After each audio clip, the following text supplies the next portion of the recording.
So the question says, how many of these molecules are polar? SO3, OF2, BeCl2, CCl4, and O3. To start, we're going to have to do the Lewis structure. So in this case, we have 3 oxygens and 1 sulfur, making sulfur our central atom. And the oxygens are going to go off of the sulfur. If we look, the first steps of doing our Lewis structure is to look for valence electrons. So S and O are in the same column, and that is the 6 columns, so they're each going to have 6 valence electrons. So if we add up the 6 from the sulfur and then 6 from each of the oxygens, we're going to get 24 valence electrons. And so when we start, I've already done it, but when we start to make our Lewis structure for the first time, it's going to be the S, the 3 O's, and 1 bond in between all of them. That's the first thing to do to start. Each bond accounts for 2 electrons, so that means we already have put 6 electrons into our Lewis structure. So if we subtract 6 from 24, we have 18, and we have to start filling them in from the outside atoms in. So starting with our oxygens, 2, 4, 6, 8, 10, 12, 14, 16, and then 18.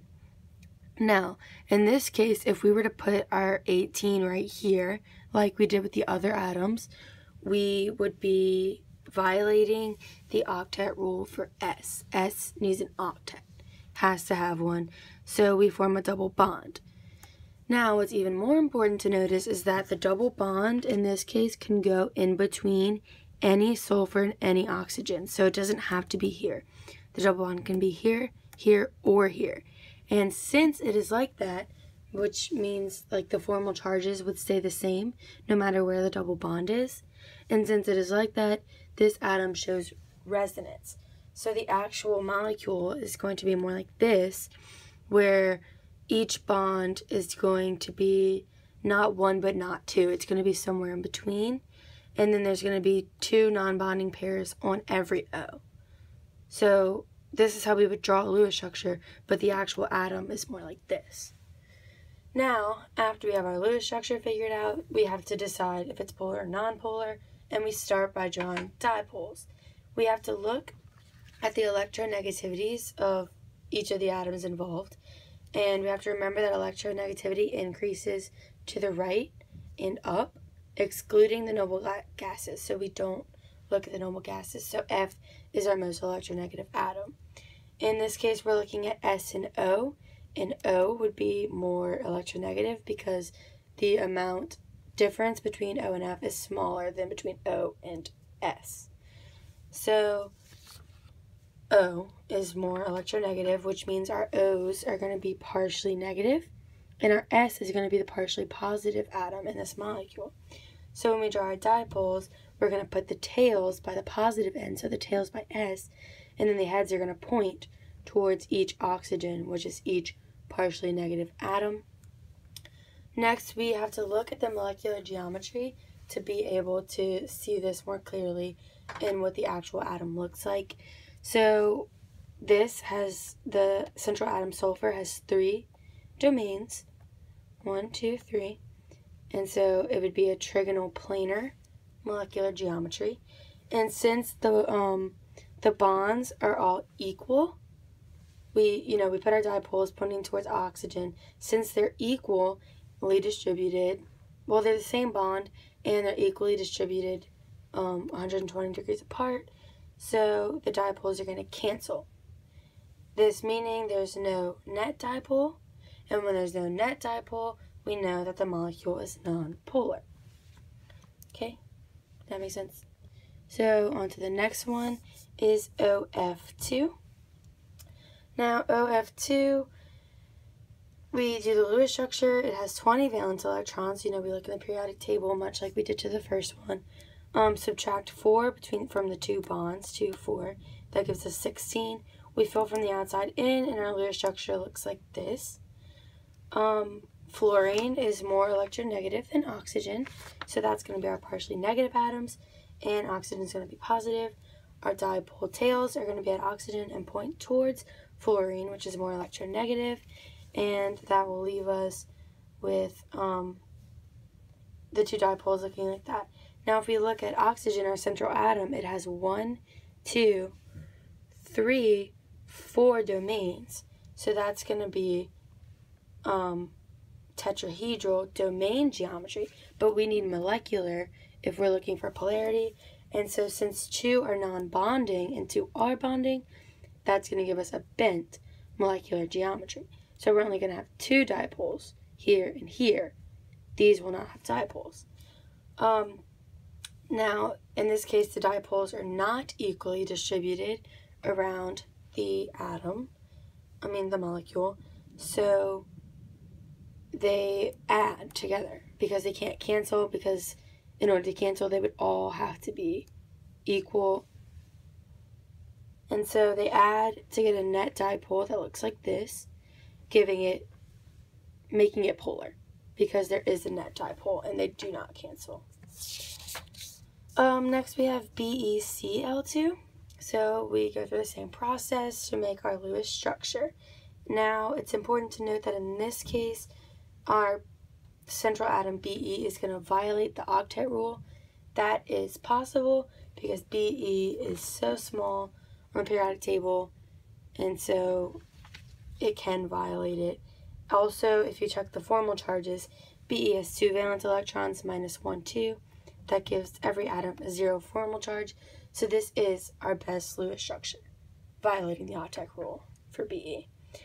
And so we look at the periodic table.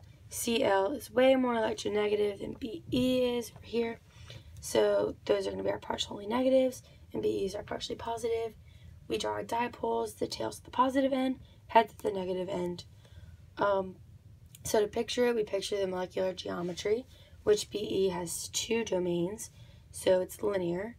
So our geometry is going to look like this, and our dipoles are going to be equal and equally distributed and the same with the single bonds, so the dipoles are going to cancel, giving us no net dipole, making this a non-polar atom.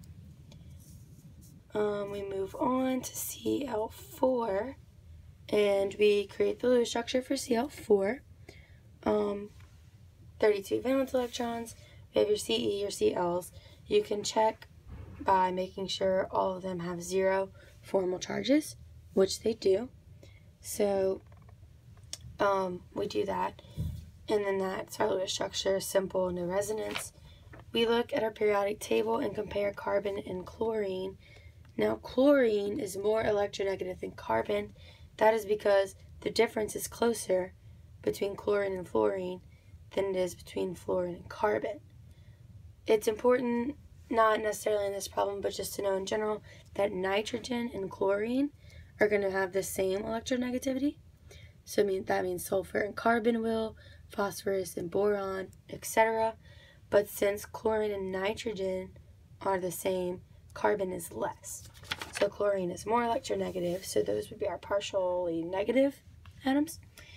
And carbons are partially positive, so the tails of our dipoles are going to be at the carbon and the heads pointing towards the chlorines. Carbon has 4 domains, so we have a tetrahedral geometry. And then our dipoles are equally distributed around, the same bond, and equally distributed around the central atom in the tetrahedral geometry. So they cancel, giving us no net dipole, making this molecule once again non-polar. Now we look at our last molecule, which is ozone, O3.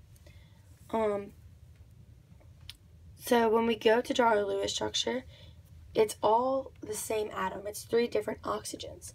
So, that leaves us with 18 valence electrons. But when we go to make our Lewis structure, our 4 come from single bonds, and then we start filling from the outside in. The O in the middle doesn't have an octet, so we form a double bond. Now, since the double bond, again, like it was kind of in SO3, the double bond can be formed on either side, and it would still be the best structure. It would still be the same structure.